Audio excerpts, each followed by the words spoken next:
മാഷേ നമസ്കാരം. നമസ്കാരം. പാർട്ട് അപ്പോൾ വലിയ കോളിളക്കങ്ങളും ടെസ്റ്റുകളും ഒക്കെ സംഭവിച്ചിരിക്കുകയാണ്. പ്രത്യേകിച്ച് പാലക്കാട് ഉപതെരഞ്ഞെടുപ്പ് കഴിഞ്ഞിട്ടില്ല. ഈ സമയത്ത് തന്നെ സന്ദീപ് വാര്യർ BJPയെ ചതിച്ചു, അങ്ങനെ പറയാൻ കഴിയുമോ മാഷേ? അല്ല, എന്തുകൊണ്ട് അദ്ദേഹം പെട്ടെന്ന് കോൺഗ്രസിലേക്ക് മാറി എന്ന് ചോദിക്കുമ്പോൾ അദ്ദേഹത്തിൻ്റെ ഉത്തരവാണ് നമ്മളെ ഞെട്ടിച്ചത്. അദ്ദേഹം പറഞ്ഞ ഇതുവരെ ഞാൻ വെറുപ്പിൻ്റെ ഒരു ഫാക്ടറിയിൽ പ്രവർത്തിച്ചുകൊണ്ടിരിക്കുകയായിരുന്നു. നാളെ ഞാൻ സ്നേഹക്കട തുറക്കാനായിട്ട് അതിലൊരു അംഗമാകാനായിട്ട് തീരുമാനിച്ചിരിക്കുന്നത്. എന്ത് ഇവരെല്ലാം പറയുന്നത്?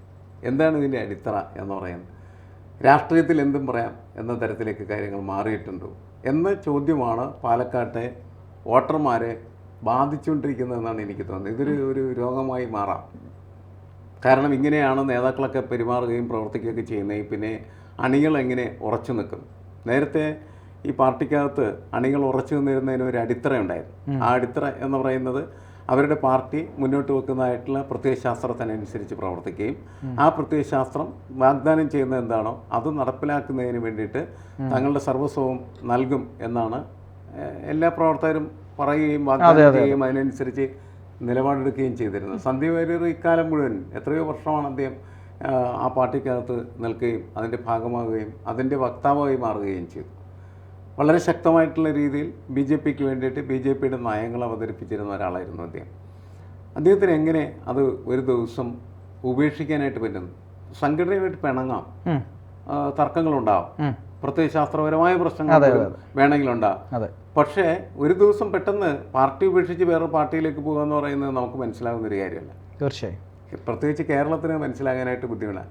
ഇപ്പോൾ സരിൻ എന്ന് പറഞ്ഞാൽ കോൺഗ്രസിൽ നിന്ന് പിറ്റേ ദിവസം മാറി CPMൻ്റെ സ്ഥാനാർത്ഥിയായതും കേരളത്തിലെ ജനങ്ങൾക്ക് ദഹിക്കുന്ന കാര്യമല്ല. ശരിക്കും പറഞ്ഞു പാർട്ടി മാറുന്നതിൽ കുഴപ്പമില്ല, പക്ഷേ സ്ഥാനാർത്ഥിയാകുന്നതിന് വേണ്ടിയിട്ട് അയാൾ പാർട്ടി മാറുന്നു എന്ന് പറയുന്നതാണ് ആളുകൾക്ക് സ്വീകാര്യമല്ലാത്തതായിട്ടുള്ള കാര്യം. കാരണം അതിനൊറ്റ അർത്ഥമുള്ളൂ, ഈ രാഷ്ട്രീയം എന്ന് പറയുന്ന അധികാരത്തിന് വേണ്ടി.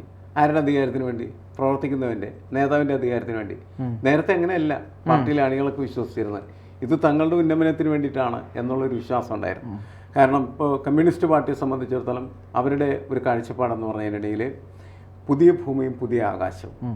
തോപ്പിൽ ഫാസിയുടെ ഒരു നാടകം തന്നെ അതാണ്, പുതിയ ആകാശവും പുതിയ ഭൂമി എന്നാണ്. കേരളത്തിലെ മനുഷ്യർക്ക് പുതിയ ആകാശം പുതിയ ഭൂമിയും നിർമ്മിക്കുന്നതിന് വേണ്ടിയിട്ട് ഉള്ള പാർട്ടി എന്ന് കരുതിയാണ് ഈ പാർട്ടിയിൽ എന്ത് ചെയ്യുന്നത്, അവർ ആത്മസമർപ്പണം നടത്തുകയും അതേപോലെ തന്നെ പാർട്ടിക്ക് വേണ്ടി ചാവേറുകയും ചെയ്തിരുന്നു. അങ്ങനെയാണ് രക്തസാക്ഷികൾ, BJPക്കാണ് ബലിദാനികൾ, ഇതൊക്കെ നിർമ്മിക്കപ്പെട്ടിരുന്നത്. അങ്ങനെയാണ് നമുക്കറിയാം. പക്ഷേ ഇപ്പോൾ എന്ത് അടിസ്ഥാനത്തിൽ ഇവരെന്തിനാണ് തല്ലുപിടിക്കാൻ പോകുന്നത്? എന്തിനാണ് ചാവേറാൻ പോകുന്നത്? എന്തിനാണ് ഈ കഴുത്തുകൊണ്ടേ കൊടുക്കുന്നത് മറ്റേ എതിരാളിക്ക് എന്ന ചോദ്യം വളരെ ശക്തമാണല്ലോ.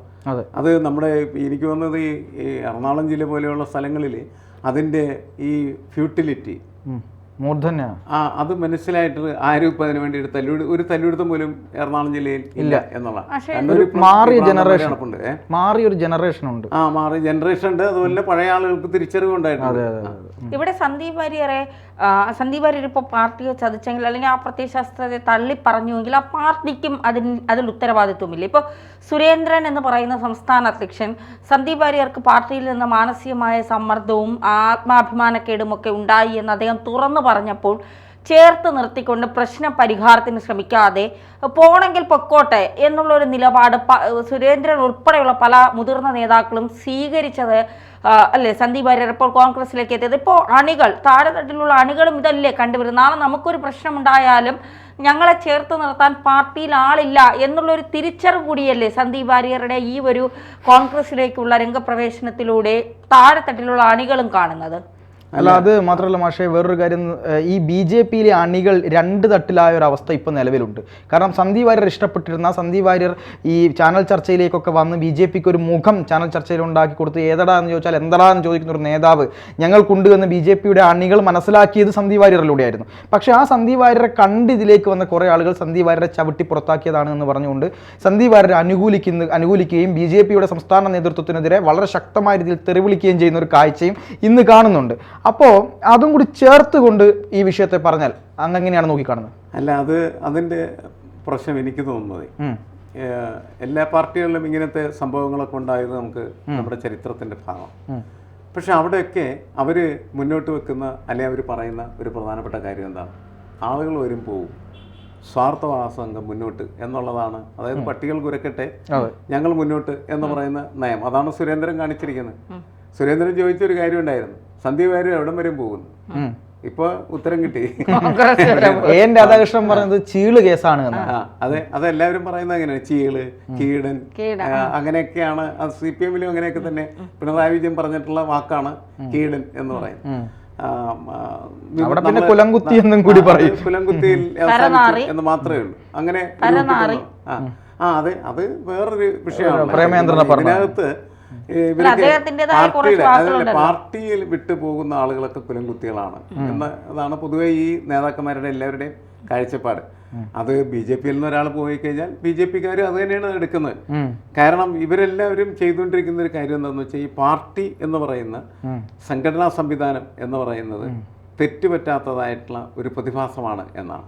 അപ്പോൾ അതുകൊണ്ട് അതിനോട് നിങ്ങൾ ഗുസ്തി പിടിച്ച് കഴിഞ്ഞിട്ടുണ്ടെങ്കിൽ നിങ്ങൾ തീർച്ചയായിട്ടും എന്ത് ചെയ്യുന്നു, നിങ്ങൾ തെറ്റുകാരായി തീരുകയും നിങ്ങൾ പുറത്താക്കപ്പെടുകയും ചെയ്യുന്നു.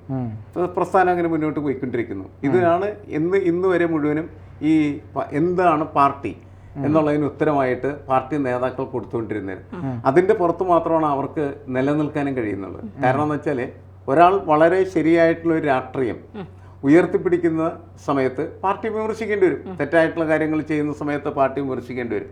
കാരണം പ്രത്യേകിച്ച് സന്ദീപ് വാര്യർ പറഞ്ഞ ഒരു കാര്യം എന്ന് പറയുന്നത് ഈ ബലിദാനികളുടെ, രക്തസാക്ഷികളുടെ കാര്യം. അത് വരുന്ന സമയത്ത് പാർട്ടിക്ക് വേണ്ടി ഒരാൾ മരിക്കുന്നു, പാർട്ടിക്ക് വേണ്ടി അയാൾ മരിക്കുന്ന സമയത്ത് അയാളെ എതിർ പാർട്ടിക്കാരെ കൊല്ലുകയാണ്.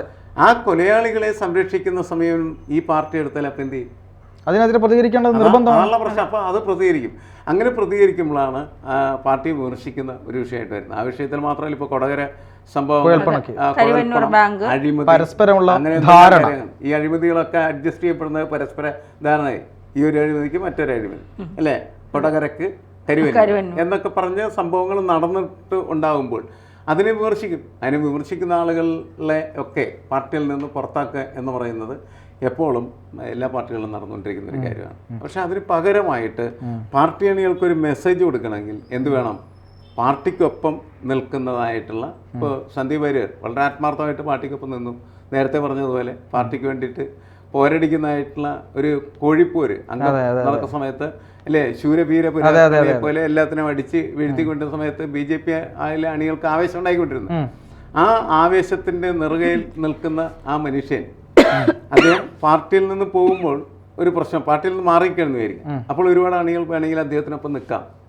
പക്ഷേ അദ്ദേഹം നേരെ പോയി കോൺഗ്രസിൽ ചേർന്ന് കഴിഞ്ഞാൽ ഈ BJP-യിൽ വന്നിരിക്കുന്ന ആളുകൾ അവർക്ക് കോൺഗ്രസിൽ പോകാൻ പറ്റുമോ? അതാണ് ധർമ്മസങ്കടത്തിലാവും. അവർക്ക് പറ്റില്ല. കാരണം വെച്ചാൽ അവർ BJP ആണ് നല്ല പാർട്ടി എന്ന് വിശ്വസിക്കുന്നവർ. കോൺഗ്രസ് പൊട്ട എന്ന് വിശ്വസിക്കുക. കാരണം വെച്ചാൽ കോൺഗ്രസ് മുക്ത ഭാരതം അതാണ്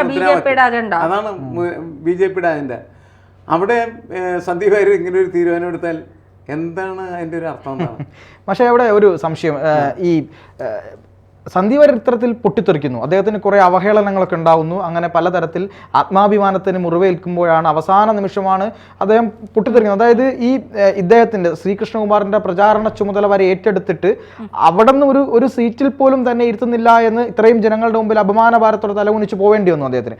അതിനുശേഷമാണ് അദ്ദേഹം പൊട്ടിത്തെറിക്കുന്നത്. ആ പൊട്ടിത്തെറി വന്നാൽ ഓക്കെ, അദ്ദേഹം പൊട്ടിത്തെറിച്ചു, അദ്ദേഹത്തെ ഒന്ന് പോയി കണ്ട് ആ പ്രശ്നം പരിഹരിക്കാനും പ്രസ്ഥാനത്തോടൊപ്പം കൂട്ടിച്ചേർത്ത് നിർത്താനും ഈ പറയുന്ന കേരളത്തിൻ്റെ പ്രഭാരി എന്ന് അറിയപ്പെടുന്ന പ്രകാശ് ജാവ്ദേക്കറോ കെ സുരേന്ദ്രനോ ഈ പറയുന്ന എൻ രാധാകൃഷ്ണനോ ഇവരുടെ ഗ്രൂപ്പ് മൊത്തമോ ഒന്നും തയ്യാറായില്ല. ഈ ശ്രീകൃഷ്ണകുമാർ പോലും അദ്ദേഹത്തെ അങ്ങോട്ട് പോയി കണ്ടില്ല.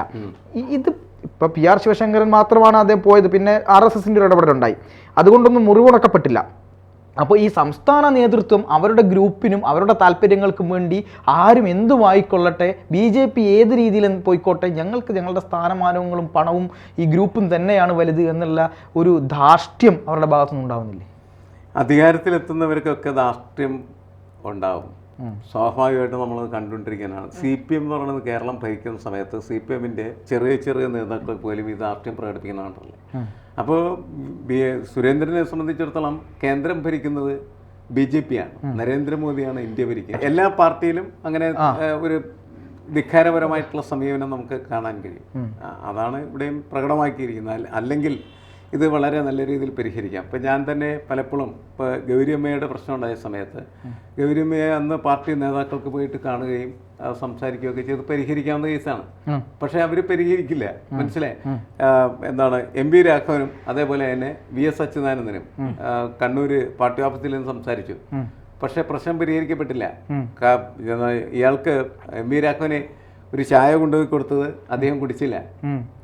ആ കുടിക്കാതിരുന്നത് ഒരു കാരണമായിട്ടാണ്, പുറത്താക്കാനുള്ള കാരണമായിട്ട് പിന്നീട് എഴുതി ചേർക്കുകയാണ് ചെയ്തത്.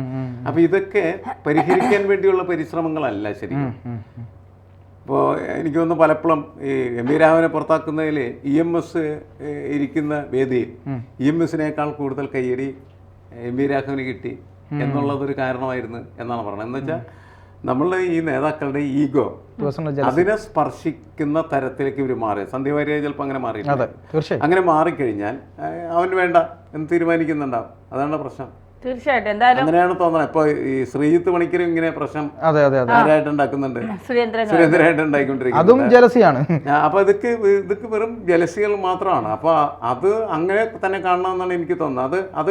അതിനെ മറികടക്കാൻ പറ്റുന്ന തരത്തിലുള്ള ഒരു ലീഡർഷിപ്പ് ഉണ്ടെങ്കിൽ മാത്രമാണ് ആ ലീഡർഷിപ്പിനെ എല്ലാവരും എന്ത് ചെയ്യാൻ പറ്റുള്ളൂ, ഒരുമിച്ച് ചേർത്ത് നിർത്താനായിട്ട് പറ്റുള്ളൂ. ഇവിടെ സന്ദീപ് വാര്യർ ചെയ്തത് ശരിയാണോ എന്ന് ചോദിച്ചു കഴിഞ്ഞിട്ടുണ്ടെങ്കിൽ ഇദ്ദേഹം പാർട്ടിയിൽ നിന്ന് മാറി നിൽക്കുക മാത്രമാണ് ചെയ്തിരുന്നെങ്കിൽ അദ്ദേഹം ചെയ്തത് ശരിയാണെന്ന് പറയാൻ 100 പേരുണ്ടാവുമായിരുന്നു, അല്ലെങ്കിൽ 100% ആളുകളുണ്ടാവുമായിരുന്നു.